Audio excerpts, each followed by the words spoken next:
میاں چنو سے اہم خبر ہے۔ بلوچستان میں پنجابیوں کے خلاف جاری ٹارگٹ کلنگ پر پنجابی آرگنائزیشن پاکستان نے شدید احتجاج کیا۔ پریس کانفرنس میں حکومت پاکستان، حکومت پنجاب، سیکورٹی اداروں اور اعلیٰ عدلیہ سے فوری اور مؤثر اقدامات کا مطالبہ۔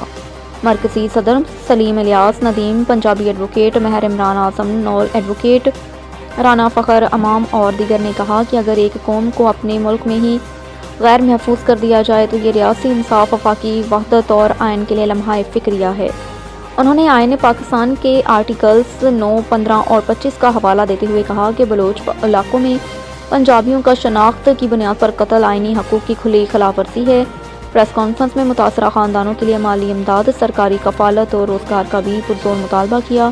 پنجابی آرگنائزیشن نے چیف جسٹس اور از خود نوٹس عدالتی کمیشن کے قیام، مجرموں پر آرٹیکل 6 کے تحت کارروائی کا مطالبہ کرتے ہوئے اعلان کیا کہ یہ کیس اب ملک بھر میں آئینی جنگ کے طور پر لڑا جائے گا۔